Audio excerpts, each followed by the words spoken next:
los profetas mayores, y entonces nos corresponderían los próximos 4, como ya les decía ahorita, pero entonces voy a compartir por acá. Solo les voy a compartir una imagen. Listo, aquí le doy.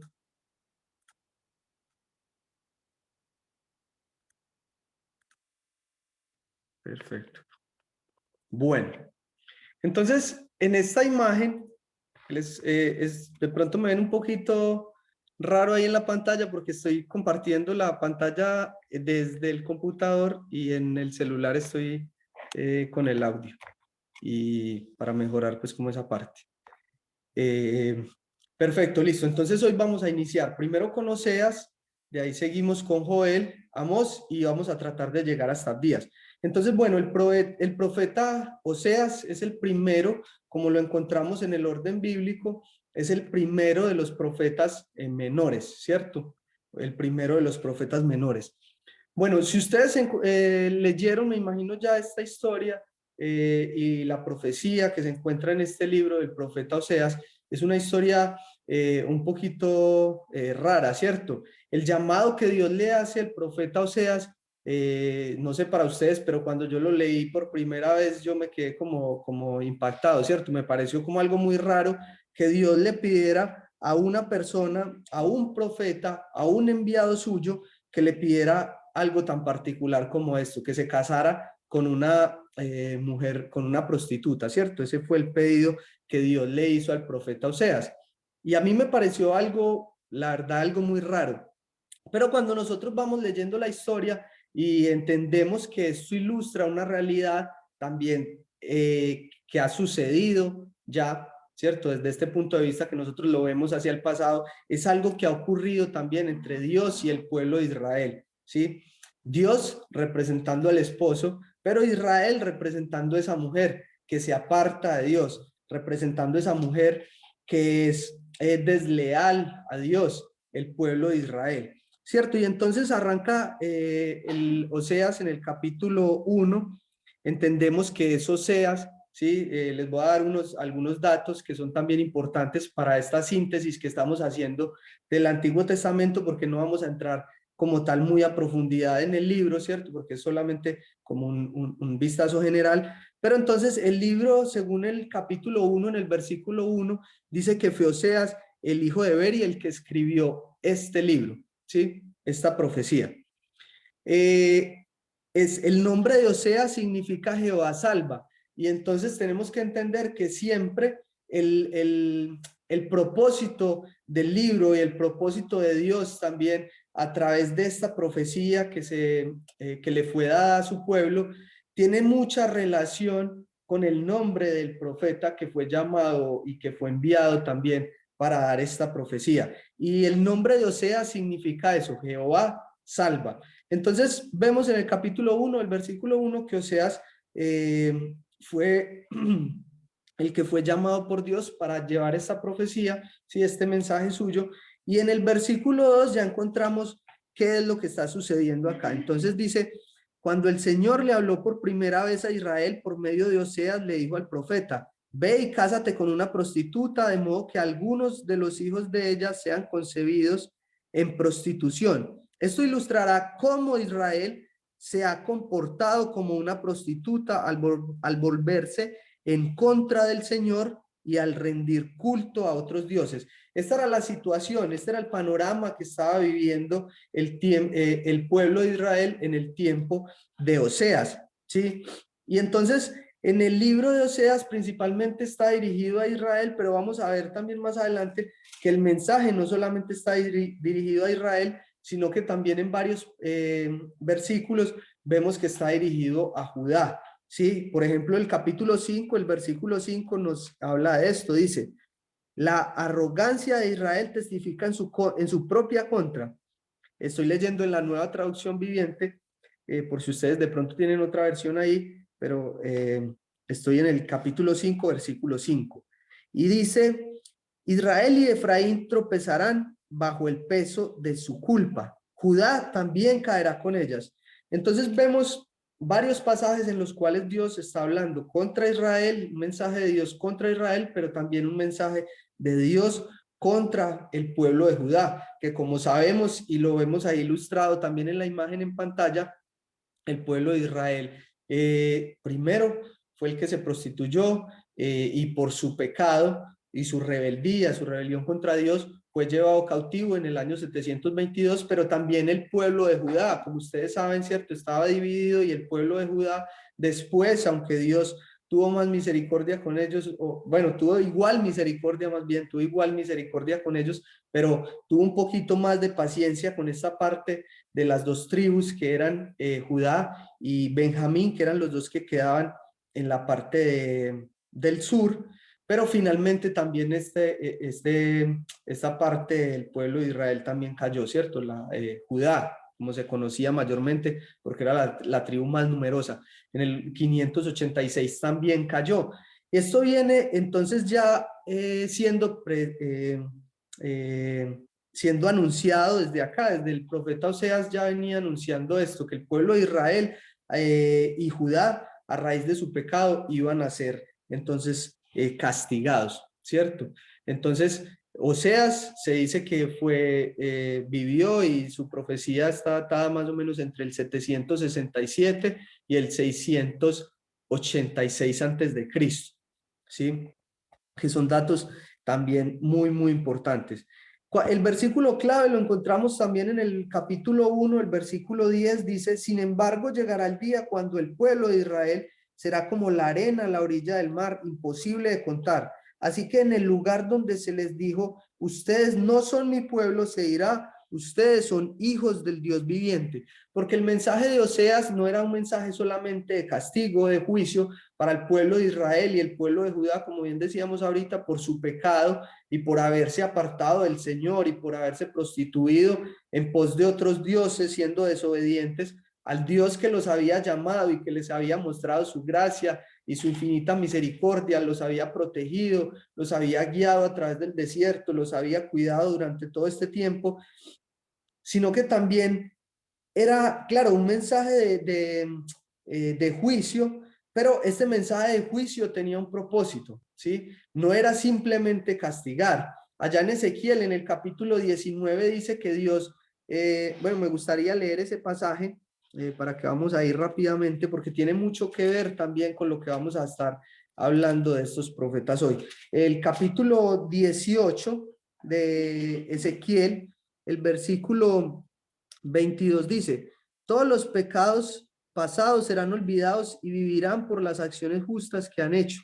¿Acaso piensan que me agrada ver morir a los perversos? Pregunta el Señor soberano. Claro que no. Mi deseo es que se aparten de su conducta perversa y vivan. Ven que tiene mucho que ver con este mensaje de Oseas, porque Dios está llamando a su pueblo, ¿sí?, al arrepentimiento. Este mensaje de juicio no es solamente como que Dios está muy enojado o él quiere castigar, Y claro, el juicio de Dios es inminente y tiene que venir como castigo por el pecado. Sí, Dios no puede dejar sin castigo el pecado, pero Dios tiene un propósito aún muchísimo más allá de eso, porque Dios quiere restaurar. Dios ama a su pueblo y por eso la figura también que utiliza acá Oseas es de un matrimonio, ¿sí? Un matrimonio. Oseas casándose con una mujer prostituta que también vemos que fue rebelde, en algún momento se apartó de él y volvió a su antigua labor, por decirlo así, pero Oseas vuelve y va y la busca por mandato de Dios y esto refleja el amor de Dios. Dios quiere restaurar y constantemente dentro del libro de Oseas se nos menciona esto varias veces, que Dios va a restaurar. Y por eso el nombre de Oseas, Jehová salva, ¿sí? Y el versículo clave es este versículo 10 del capítulo 1, donde habla tiene esa palabra clave ahí también, volveré, porque Dios quiere restaurar. Dios no solamente viene y quiere destruir a su pueblo y quiere castigar y está tan airado que necesita destruir todo totalmente. No, no, no. Dios quiere restaurar. ¿Por qué? Porque Dios tiene un profundo amor hacia su pueblo. Entonces, ese es como más o menos en resumen, lo que es este libro de Oseas. Ahora entonces vamos rápidamente al siguiente libro, que es el libro de Joel.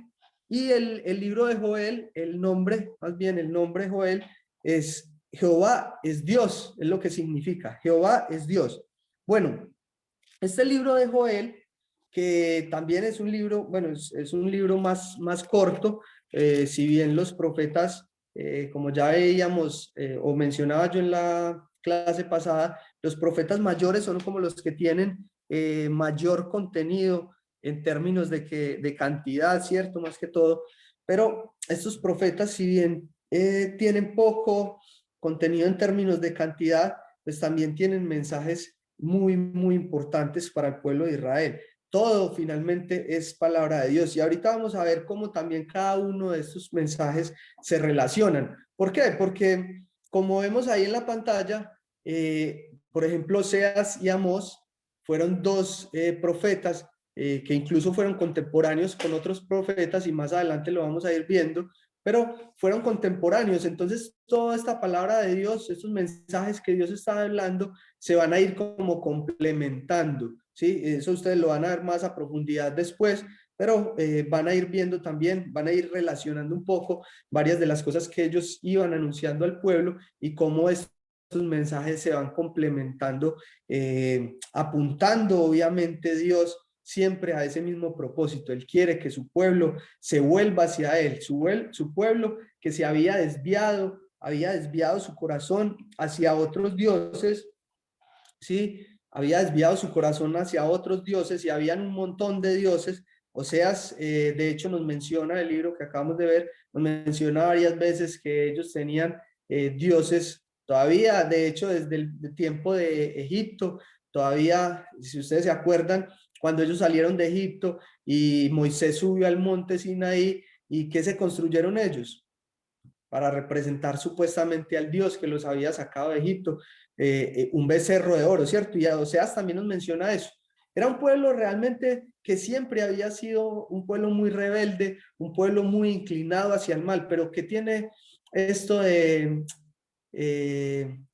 similar a nosotros. A veces también nosotros somos rebeldes, ¿sí? A veces tampoco nosotros le damos el lugar a Dios que Él se merece. Y este libro de Joel tiene esa particularidad porque el mensaje principal es un mensaje también de arrepentimiento, ¿sí? No tiene una figura como la que ahorita Oseas nos daba, que es una figura muy particular, ¿cierto? De un matrimonio entre un profeta de Dios y una prostituta, pero también es un mensaje de arrepentimiento, ¿sí? Es un mensaje de arrepentimiento. Y entonces, eh, este libro de Joel se escribió, ahí aparece en pantalla, más o menos en el 800 antes de Cristo, ¿sí? En el 800 antes de Cristo, y nos habla acerca de, bueno, cuando ustedes lo están leyendo, ven como que se habla mucho, o bueno, por lo menos yo al principio, hace tiempo, yo no entendía cuando hablaba de esto de la langosta y del pulgón y la oruga. Yo la verdad es que no entendía y yo relacionaba mucho todo eso como con, todo era para el futuro, ¿sí? Un montón de cosas que iban a ocurrir en el futuro y uno se pone como a pensar en, en qué es esa, qué figura, a qué se refiere más bien esa figura.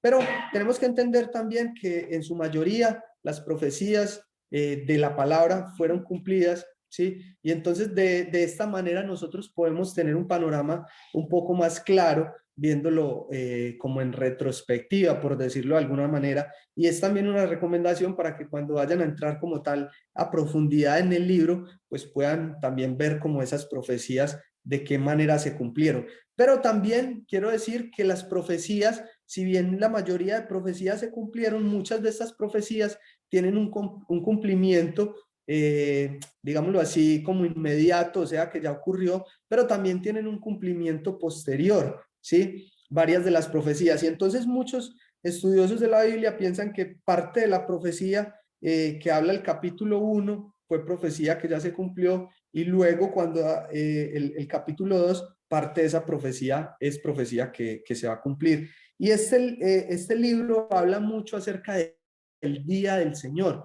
que es un día de juicio, ¿sí? Un día de juicio. Pero este día de juicio llega, obviamente, a consecuencia de la rebeldía, consecuencia sí, de desviarse, ¿sí? Y entonces ahí viene un versículo también que me parece a mí muy importante. En Joel capítulo 2, versículo 12, va a leer el 13 también, dice: por eso dice el Señor, vuélvanse a mí ahora, mientras haya tiempo, entréguenme su corazón, acérquense con ayuno, llanto y luto. No se desgarren la ropa en su dolor, sino desgarren sus corazones. Regresen al Señor su Dios, porque Él es misericordioso y compasivo, lento para enojarse y lleno de amor inagotable. Está deseoso de desistir y no de castigar.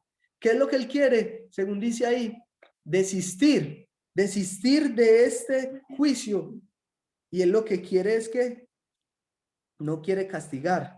Él es misericordioso, compasivo, ¿sí? Él no quiere castigar. Pero entonces por eso enviaba a sus profetas, y por eso vemos también, y ustedes van a ir viendo, que muchos profetas profetizaron al mismo tiempo, son contemporáneos, porque Dios es esto lo que Él quiere. Él no quiere castigar, ¿sí? Él quiere desistir de ese castigo, Él quiere perdonar, pero quiere también de parte de su pueblo, de los que lo aman a Él realmente, quiere eso, corazones realmente arrepentidos, corazones que realmente lo aman a Él, que lo buscan, no corazones duros que se deleitan en el pecado, pero que exteriormente viven en una religiosidad, ¿sí? Exteriormente parece como es muy similar este tiempo también al tiempo del Señor Jesucristo, cuando allá en Mateo capítulo 23, ¿cierto? Donde el Señor Jesucristo, hablando con los fariseos, les dice que ellos por fuera, ¿cierto? Parecían un sepulcro blanqueado. Por fuera se ve muy bonito, todo muy ordenadito, muy organizado, pero por dentro, ¿cómo estaba? ¿Cómo está el corazón? Y eso es lo que Dios quiere, por eso les dice, no se rasguen sus vestidos, ¿sí? Eso no es lo que yo quiero, no rasguen sus vestidos, rasguen más bien su corazón, regresen al Dios, regresen al Señor su Dios. Eso es lo que Él quiere. Y entonces Joel es un mensaje que busca el arrepentimiento, pero entonces constantemente habla del día de Jehová, porque a través de este anuncio Él quiere que el pueblo regrese y lo busque a Él. Entonces, este es el resumen de este libro de Joel. Bueno, ya dije que más o menos escribió en el 800 y si ustedes van viendo, tiene mucho parecido, ¿cierto? Dios estaba buscando entonces, era eso, ¿cierto? No algo exterior, ¿sí? Si bien la bendición visible, por decirlo de alguna manera, para los israelitas, para los judíos, es algo que representa o que evidencia la presencia de Dios con ellos. Y me explico ahí, cuando los judíos estaban pasando bien, digamos, económicamente, con seguridad política, con buenos cultivos, buena lluvia, ¿cierto? Con paz alrededor de sus ciudades. Esto para ellos representaba que Dios estaba con ellos bendiciéndolos, ¿sí? Pero habían muchas, leyendo, ¿cierto? Cuando ustedes leyeron la parte de los libros históricos, se dan cuenta que habían muchos momentos de prosperidad, si bien el pueblo estaba totalmente alejado de Dios. Y entonces el Señor quiere bendecirlos, ¿cierto? Pero no solamente en la parte material, sino la restauración también espiritual, ¿sí? Del corazón. El versículo clave, para que no lo pasemos ahí antes de pasar al otro libro, es el versículo 4 del capítulo 3. Dice, porque también hay mensaje de juicio, no solamente, perdón, el capítulo 3 versículo 14, dice, miles y miles esperan en el valle de la decisión. Es allí donde llegará el día del Señor. El sol y la luna se oscurecerán y las estrellas dejarán de brillar. La voz del Señor pronto rugirá desde Sión y tronará desde Jerusalén. Y los cielos y la tierra temblarán, pero el Señor será un refugio para su pueblo, una fortaleza firme para el pueblo de Israel. Él es un refugio para su pueblo. Bueno, vamos a continuar entonces con el libro de Amós. Y Amós, entonces, según vemos ahí en pantalla, lo pueden ver, entonces fue contemporáneo de Oseas.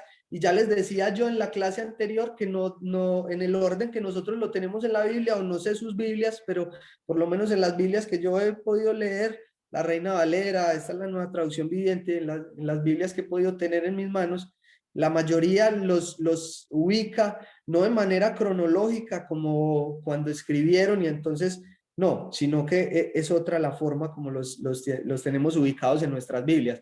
Pero Oseas y Amós fueron contemporáneos. El mensaje de Amós, entonces, también va a tener relación con el mensaje de Oseas. Y el mensaje de Amós, su mismo nombre dice, significa ¿quién soporta la carga? ¿Quién soporta la carga? Bueno, en el capítulo 1, en el versículo 1, también encontramos quién fue el que escribió este libro, y dice que este mensaje fue dado a Amós, un pastor de ovejas de la ciudad de Tecoa en Judá. Y que quería mencionar esto porque Oseas fue un pastor de ovejas, dice ahí, ¿cierto? De la ciudad de Judá. Pero Oseas, perdón, Amós, me equivoqué, Amós principalmente profetizó al reino de Israel, si bien él era de Judá. Y si ustedes lo leyeron ya o lo van a leer más adelante, se van a encontrar en una parte donde el rey le dice a Amós que se vaya más bien, ¿sí? Que se vaya de allá, que ellos no lo quieren escuchar más, y, y como ellos no quieren escuchar a Amós, que se vaya para Judá, que él ni siquiera, es que él ni siquiera era de esta parte del reino, ¿cierto? Él no era de Israel, sino que era de Judá. Pero el Señor lo había mandado a profetizar allá, ¿sí? En Israel también. Y entonces, ahí, si ustedes leyendo el libro, ¿sí? Leyendo el libro se van a encontrar que no solamente está dirigido como algunos de los otros profetas se enfocaron solamente en un pueblo, en Judá, otros solamente en Israel, otros en Nínive y así en diferentes pueblos específicamente. Amós profetiza contra varias naciones, ¿sí? Amós profetiza contra varias naciones. Y encontramos en el capítulo 1, en el versículo 3, ¿cierto? Dice, esto es lo que dice el Señor. Los habitantes de Damasco han pecado una y otra vez, y no permitiré que queden sin castigo, ¿sí? Los habitantes de Damasco. En el versículo 6 también menciona otro pueblo, dice, esto es lo que dice el Señor, los habitantes de Gaza han pecado una y otra vez y no permitiré que queden sin castigo. ¿Sí? Otro país, ¿cierto? Otra nación. Luego más adelante ustedes van a ver en el versículo 9 también otra nación, ¿cierto? Tiro. Luego más adelante en el versículo 11 van a ver otra nación, Edom, ¿sí? En el versículo 13 encontramos otra nación, Amón, ¿sí? En el capítulo 2, en el versículo 1 vamos a encontrar otra, los habitantes de Moab, ¿sí? Luego también habla acerca de Judá e Israel, ¿cierto? Y entonces sabemos que, digamos que a mayor conocimiento hay mayor responsabilidad, y por ende estos pueblos que no conocían a Dios, pero que también pecaron, ¿sí? Que también su pecado es detestable delante de Dios. Dice que pecaron una y otra vez. En cada uno de los juicios contra estas naciones dice reiteradamente eso, pecaron una y otra vez. Si ustedes leen ahí, dice pecaron una y otra vez.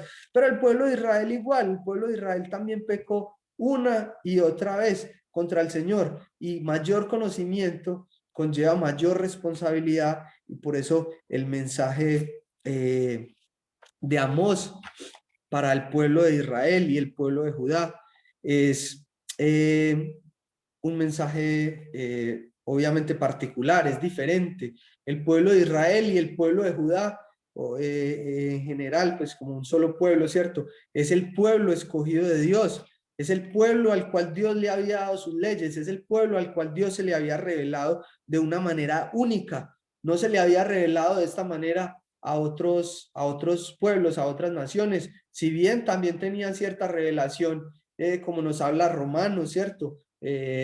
Los cielos que cuentan la gloria de Dios, ¿cierto? Las obras de sus manos, y muchas otras cosas. Dice también Romanos que el corazón, ¿cierto? Está la conciencia también que nos habla de Dios, pero de la manera como Dios se le había revelado a Israel, no se le reveló a ninguna otra nación. Y eso me lleva a mí a pensar en un versículo que está en Números, eh, cuando, cuando Ana y Aarón, ¿sí? Hablan, dice que hablaron mal contra Moisés y Dios les dice a ellos, y de hecho hubo un juicio ahí para Ana, la hermana perdón, Miriam, la hermana de Moisés, que quedó con lepra unos días, ¿cierto? Pero cuando Dios les dice, a otros, como a otros profetas, me les he revelado por visiones, por sueños, pero este es mi siervo Moisés, y a él yo me le quise revelar cara a cara. ¿Por qué ustedes como que osaron hablar mal contra él, contra mi siervo? Con él yo tengo una confianza diferente, con él tengo una relación diferente, a él me le quise revelar cara a cara. Y entonces es parecido a esto que vivió Israel. Ningún otro pueblo llegó a ver de la manera que vio la manifestación de Dios Israel, ¿sí? Israel vio sí, una manifestación de Dios totalmente diferente. Dios a ningún otro pueblo se le reveló como se le reveló a Israel a través de milagros, de su poder, de esta manera como lo hizo con Israel, ¿sí? Entonces, el mensaje de este libro, hay un versículo clave, es el versículo 3:2. De entre todas las familias de la tierra, solo con ustedes he tenido una relación tan íntima. Por eso debo castigarlos por todos sus pecados. ¿Sí ven? Es una relación totalmente diferente la que Dios vivía con su pueblo. Y por eso, por tener mayor conocimiento de Dios, una mayor cercanía, intimidad con Dios, por decirlo de alguna manera, y haberse rebelado contra Dios, entonces Dios dice, por eso, ¿qué tengo que hacer? Por eso debo castigarlos, ¿sí? De la manera que Dios lo anuncia a través de este profeta Amós, ¿sí? Eh, Iba a ser su castigo como a la altura, ¿sí? De lo que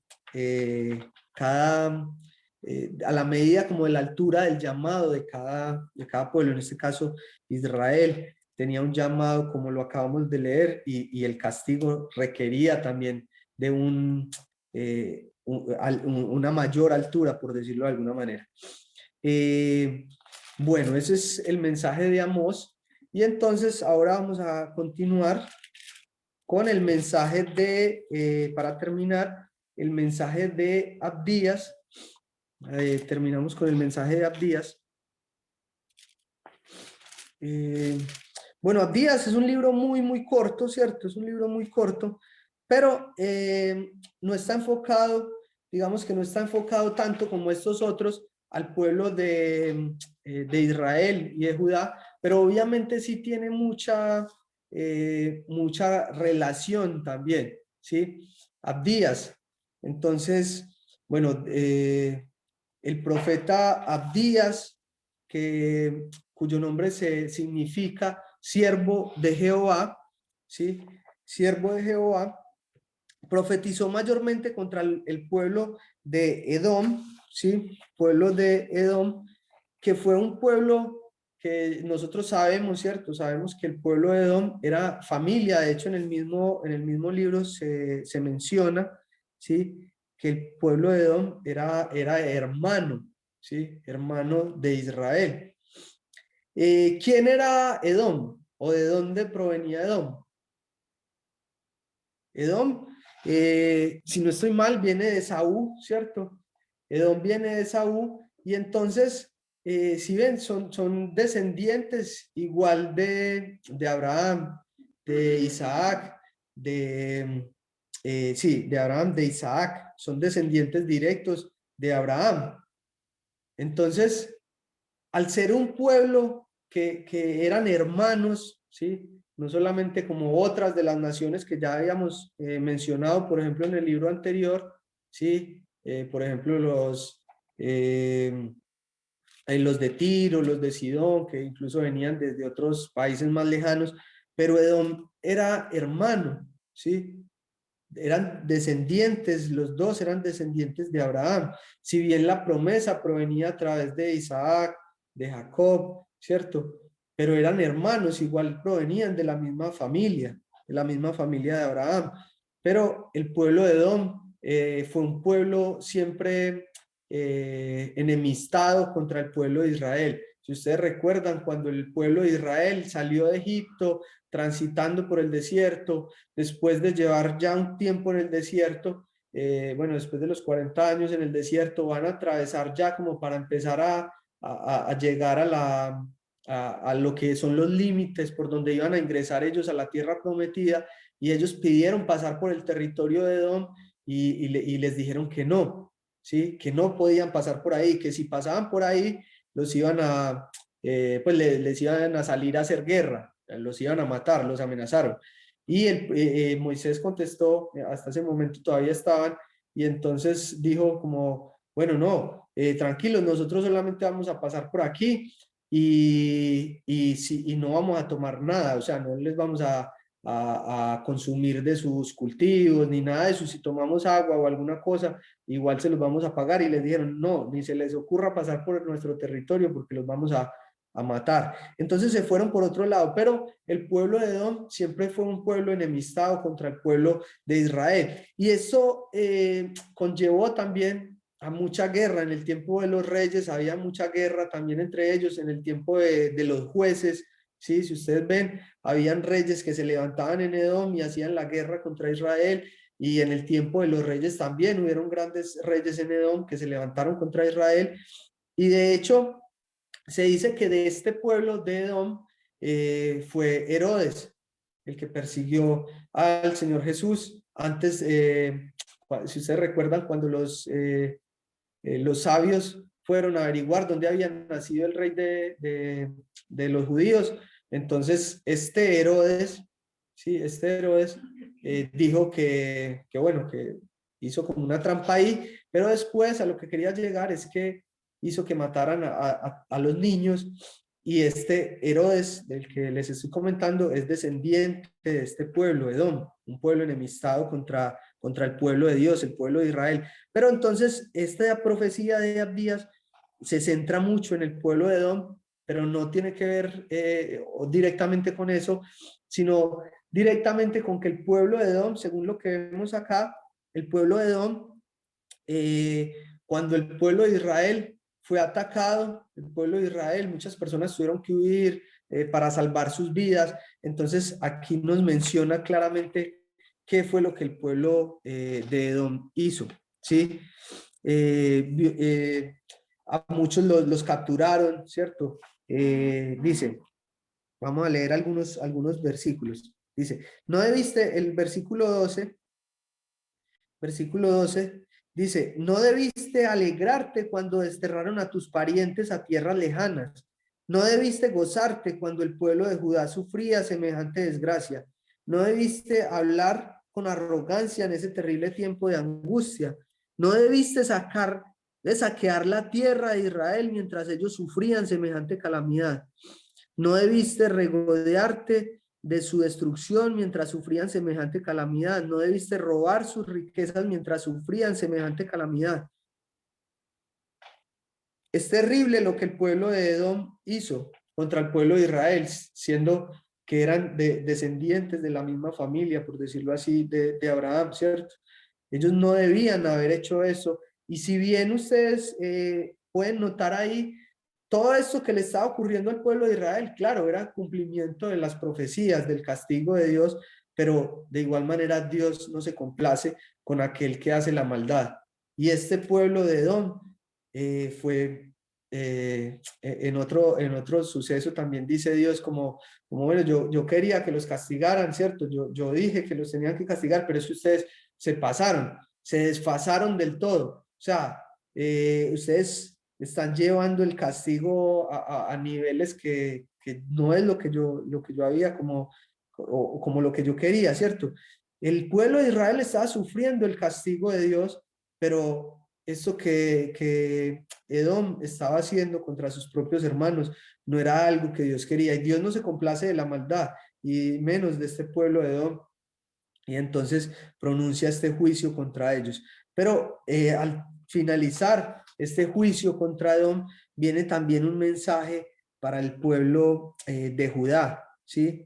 Para el pueblo de Judá, un mensaje refrescante, un mensaje de ánimo, un mensaje de aliento, que también es un mensaje que va a avivar, ¿sí? El espíritu de Judá, viendo más tal vez seguramente hacia el futuro, hacia la restauración, hacia la promesa de la compañía de Dios, de su cuidado, tal vez más hacia el futuro, pero igual es ver a Dios, ¿sí? Es ver a Dios que obra a favor de su pueblo, que Él cuida de su pueblo, si bien viene calamidad, si bien vienen este juicio por sus pecados, pero por encima de todo esto está Dios.